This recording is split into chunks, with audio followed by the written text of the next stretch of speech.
The COP30 climate summit is wrapping up in Brazil tomorrow. It opened in the town of Belém to indigenous protests and controversy. On the eve of the summit, Brazil's government greenlit gas giant Petrobras's plan to begin oil exploration near the mouth of the Amazon River. And in Canada, Mark Carney's government has fast-tracked a number of energy projects.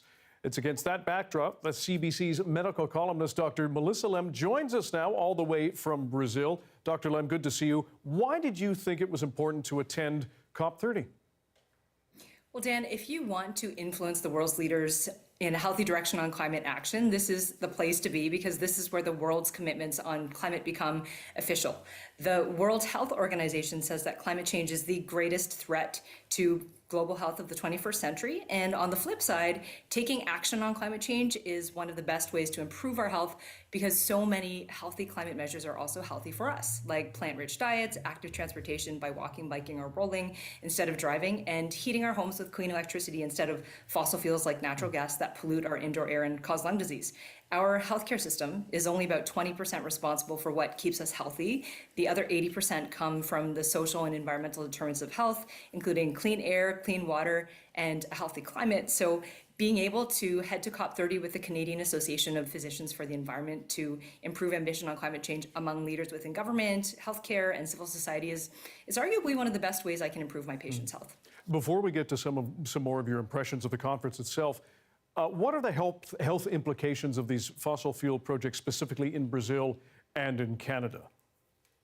Well, the thing about fossil fuels, Dan, is that they don't just heat up our atmosphere and cause climate change. They also contribute to a lot of health harms wherever they're extracted, transported, or burned. A recent Harvard study linked 1 in 5 premature deaths around the world to air pollution from fossil fuels because of higher rates of conditions like heart disease, lung disease, and cancer. And in the northeast of our own province, BC, a really polluting process called hydraulic fracturing, or fracking, is used to extract the methane gas that's then liquefied into LNG and transported in pipelines. And research tells us that people who live close to fracking experience higher rates of childhood cancer, birth defects, heart and lung disease, and even premature death. So these LNG fossil fuel projects like CLISMs that we heard was approved or was fast-tracked on the North Coast have health implications all the way upstream in the communities where the methane gas comes from too. I understand you're heading home from COP tomorrow. What specific issues were you focused on while you were there? Well, something I've really been focused on while I've been here are the health impacts of climate misinformation and disinformation. And I see this outside of the climate change issue in my own patients when they have vaccine hesitancy, or even when they make non-evidence-based choices for their cancer care. And the good news is that while I was at COP30 last week, Canada endorsed the Global Initiative for Information Integrity on Climate Change, which is a really great step that's going to reduce the pollution in our information environments, especially after, unfortunately, greenwashing provisions in Canada were reversed in Budget 2025. While I've been here, I've also been zeroing in on nature-based solutions for health and nature prescribing, one of my favorite topics. I did 2 panels on it with world leaders on this issue at the World Health Organization Pavilion and Canadian Pavilion today. And there were so many people, from healthcare workers to people who ran tree planting companies.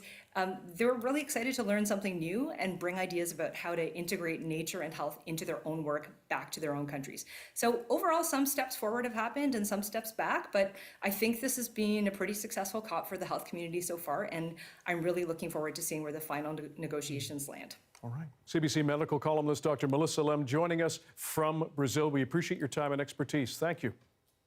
Thanks, Dan.